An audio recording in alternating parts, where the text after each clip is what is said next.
and they were serving fried grasshoppers on top of their tacos. I believe that Malaysia and Asia in general has a lot of opportunity.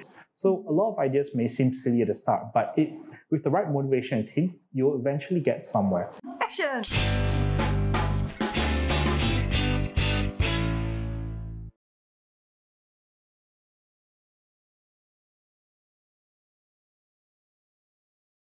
So yeah, pleasure to be here. Just to give you a brief background about me, I was trained as a corporate lawyer and I was working at one of the largest corporate law firms in Malaysia.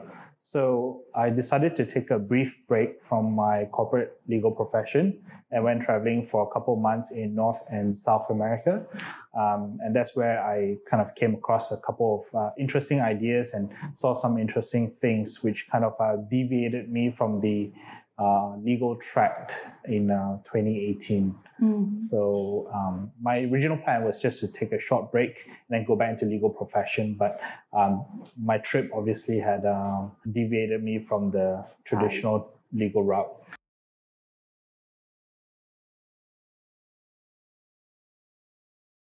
Yeah. Maybe I can just give everyone a brief background about Anto. So I came across insects for food when I was in Mexico City, where I came across a taco stand, and they were serving fried grasshoppers on top of their tacos.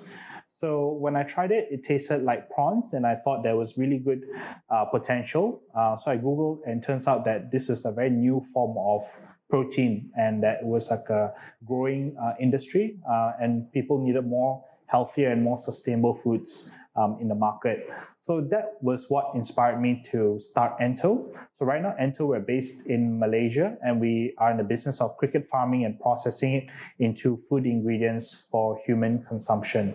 So we regard ourselves as an alternative protein brand based in Malaysia. I see. So back to your experience, because you tried the taco with the grasshopper. You already knew that it was grasshopper, or it just feels like shrimp to you, and then only afterwards you discover it is grasshopper? Actually, I knew it was grasshoppers and crickets on top because the tour guide told me that it was a specialist delicacy in this region called Oaxaca in Mexico.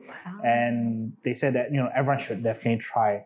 So when I tried it, I thought it tasted very familiar to shrimps. So that's how, what kind of inspired me on this journey to deviate from the legal profession briefly and then go into alternative proteins.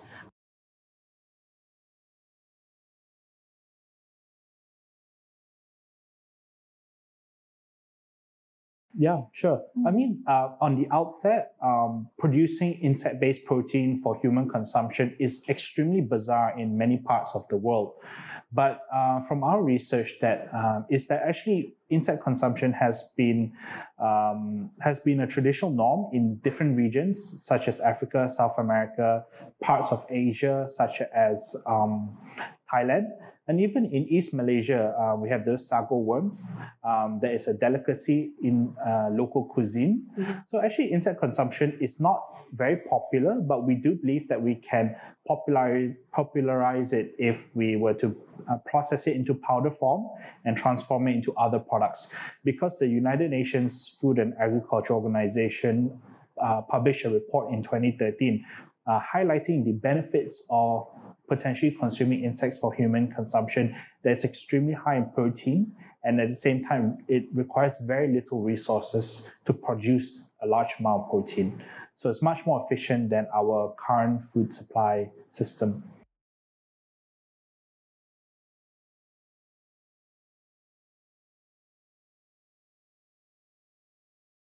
Yeah, there's a very interesting story to this. So being trained as a lawyer and taking a brief break, I went into Ento. As I was doing that, I was meeting a lot of people and a lot of wonderful opportunities knocked on my door. For instance, I was invited to join a furniture retail business, which is an industry I know nothing about. But after further research, turns out that it's an extremely interesting industry, and that everyone and every home needs beautiful furniture. So that's kind of what inspired me to go into this business, and it's extremely interesting seeing beautiful furniture and furnishing homes, dream homes for many of our customers. So through just a coincidence, I was able to be exposed to the furniture industry. And along the pandemic, along the journey, I was also considering about going back to the legal profession, because I've been out of the legal profession for about 2 years. So it was either I go back or I stayed out of the profession. So I decided to go back because I didn't want to lose the skills that I've gained over the course of my education and professional training.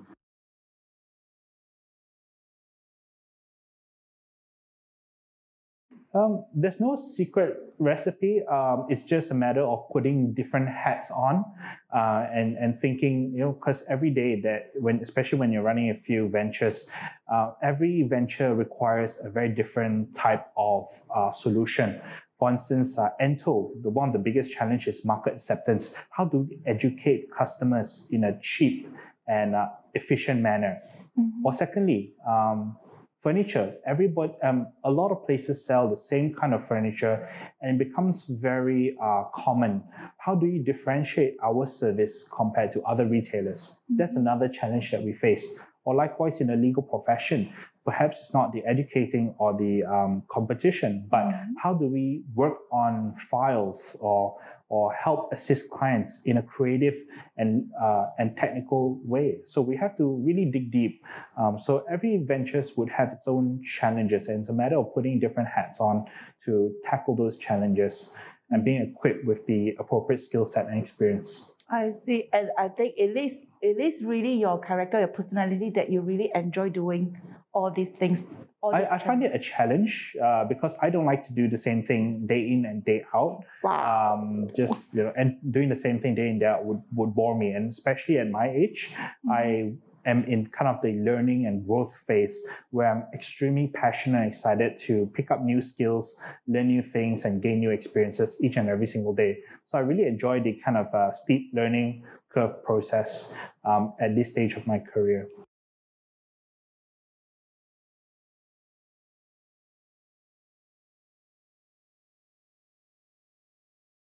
Yeah, I mean, there's no secret that every business requires capital to start the business, because to start a business, you need products, you need people, and all what's kind of oiling the engine is finance, is money, right? I do believe that a lot of businesses, you do require some form of capital to get the ball rolling. However, it's not as much as a lot of people would think.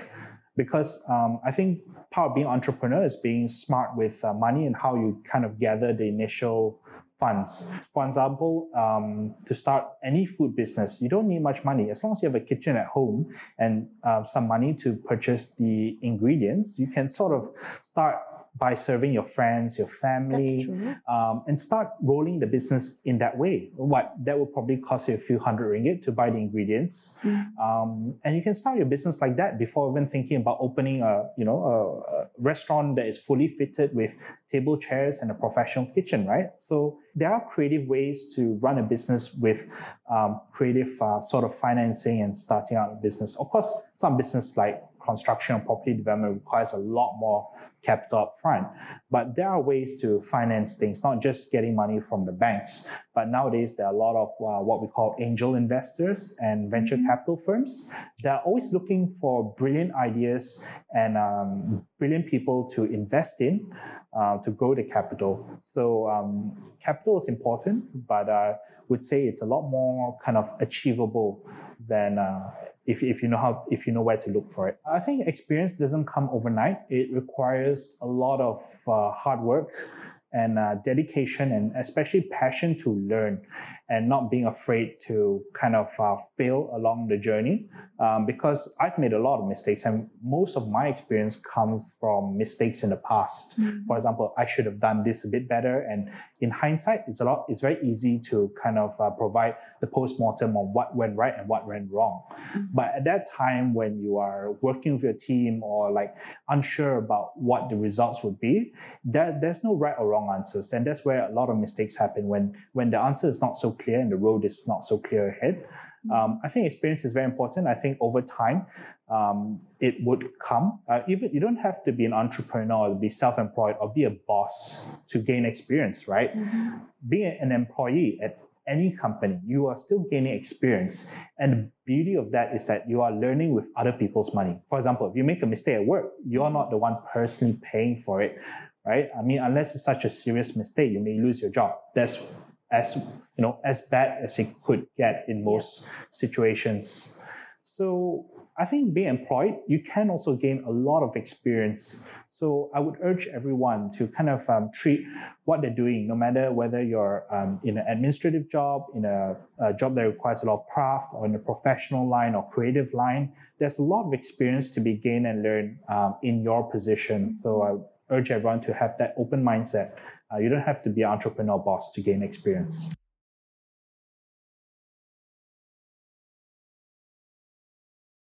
Yes, I think the team is one of the most crucial things in a business, because you can't run a business on your own with your two hands and one brain, right? You obviously need a team to help execute on any projects or any task. There's only so much that one person can do.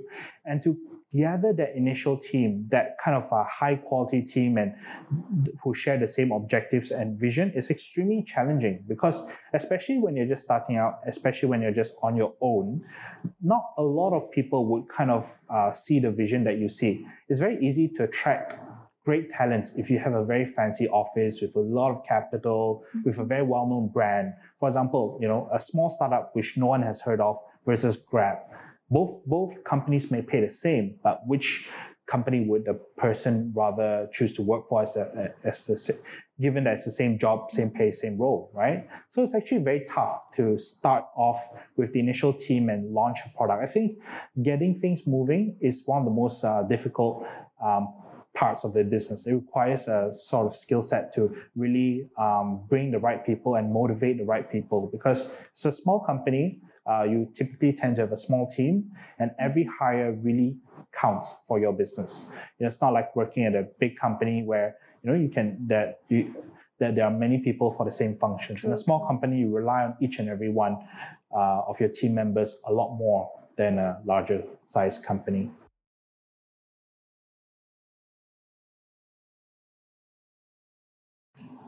I think being incredibly disciplined is one of the traits of being an entrepreneur and building a vision, because it's very easy to get sidetracked along the journey. For example, let's say it's starting out, it's very easy to procrastinate and do the task that you don't enjoy later on. But as a small company, as a young entrepreneur, especially as an early stage business, you can't afford to procrastinate, right? This is something you must kind of be very disciplined to tackle the task head on to get it over with.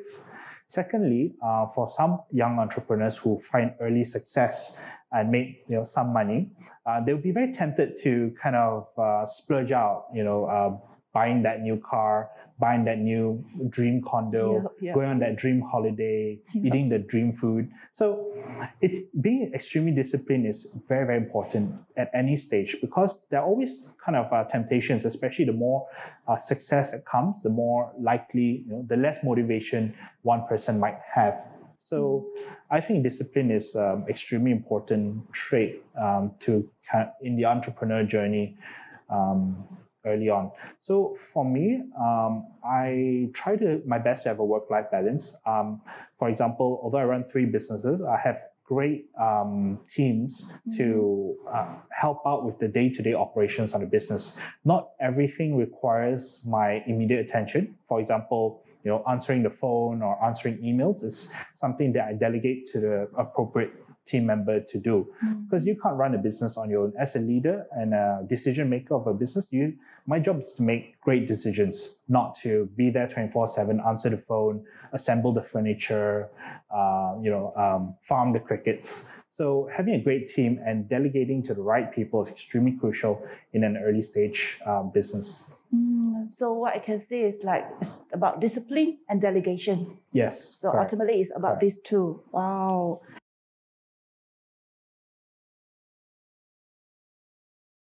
Yes. Yes. I am currently planning something at the moment. I'm setting up. I'm going to finance, so I'm currently setting up a private equity fund to invest in Class A commercial real estate in capital cities around the world, such as London, New York, Tokyo.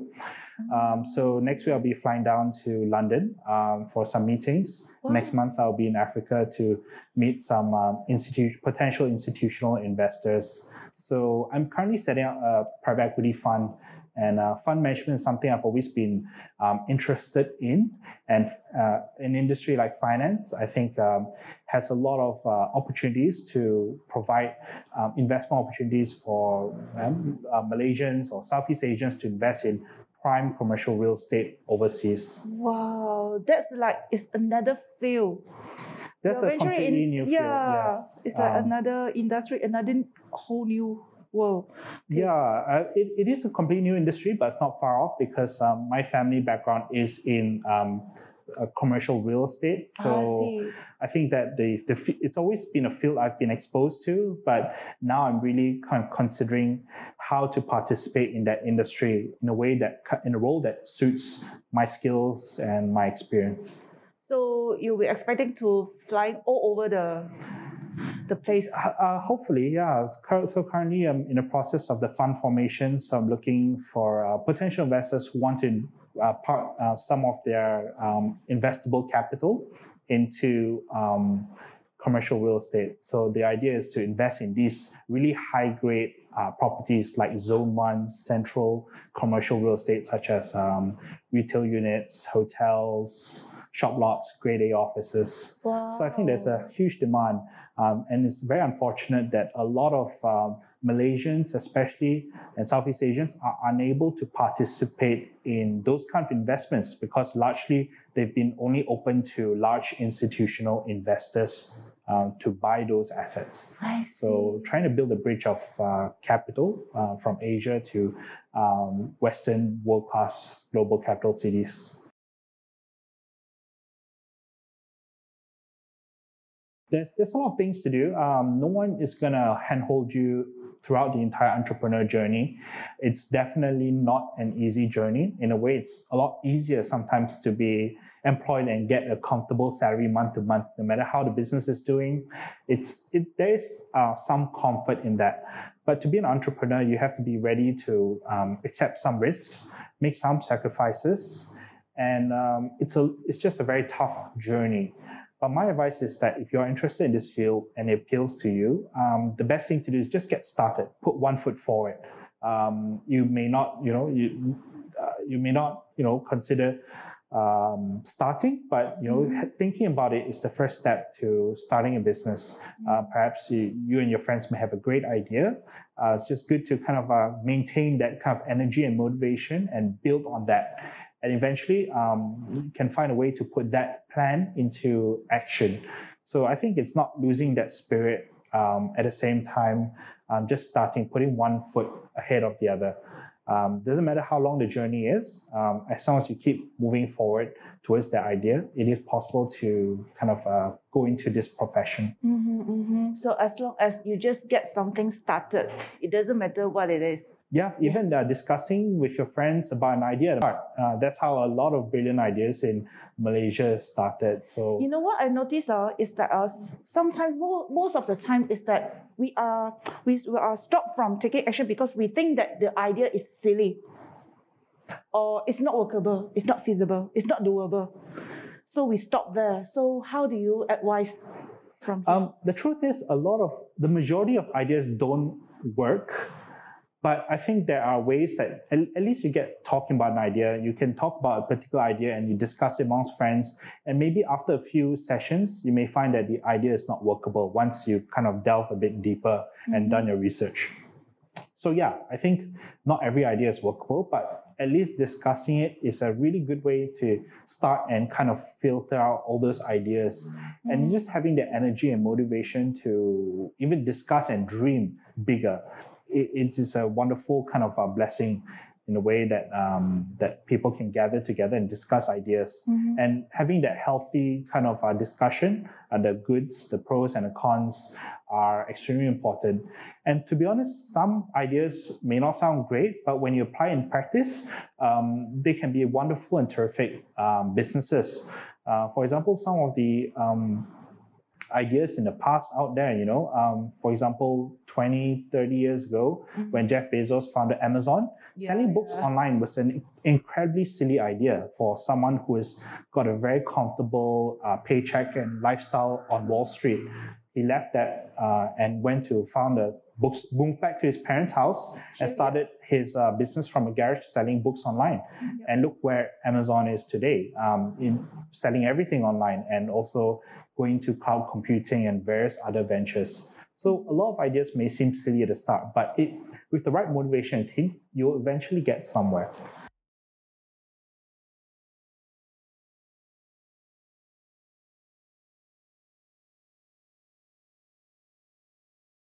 I think as an entrepreneur, especially as the founder of the company, you need to have a very strong and compelling vision in terms of what you want to offer, whether it's a product or service to customers. And really, to have that vision, you need a bit of creativity and logical thinking to kind of put that vision into action. So it starts off from that vision, right? Especially when you're traveling, you see things in a different way, compared to if you were working in a day job 9 to 5 and commuting from your house to the office to the house. You don't get to see a lot of new things. It's a great way to kind of learn about different businesses and open our eyes and expose ourselves to it.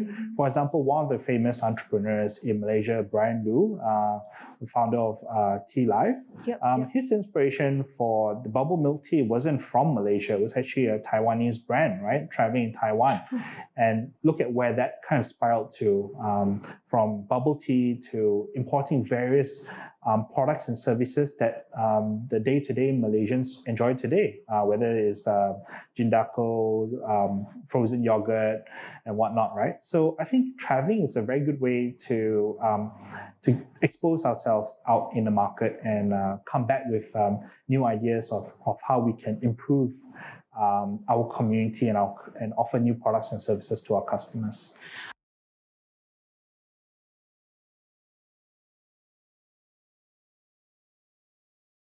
Yeah, so after about 13 years in the UK, since high school and after I completed my postgraduate in London, I decided to come back because I believe that Malaysia and Asia in general has a lot of opportunity. The saying goes, the future is in Asia in terms of the potential areas for growth and what other people see as opportunities, what people see as problems here in Asia.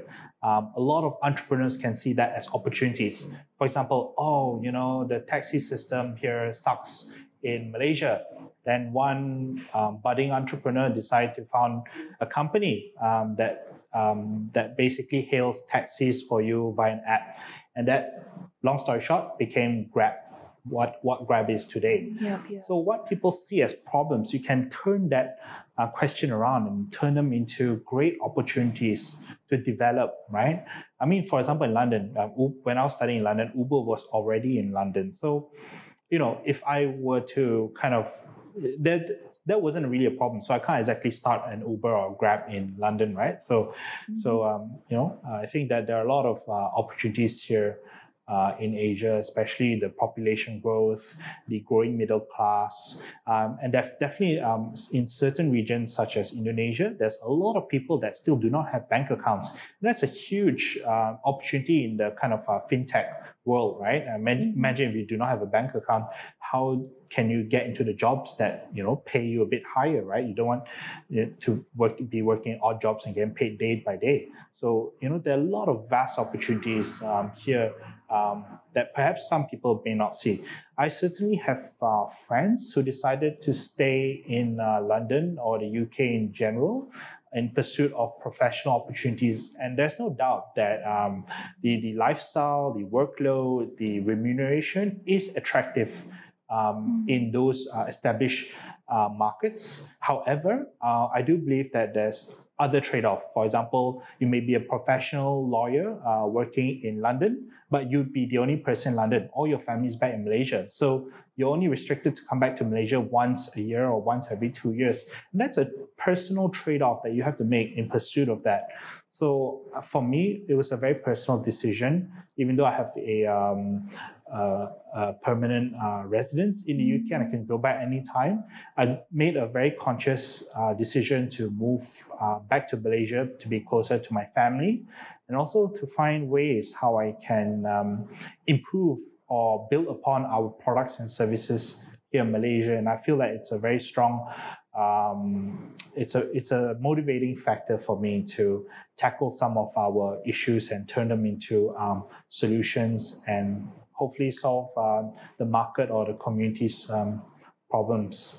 I see. Thank you so much. Thank you. Okay, that will be our last question.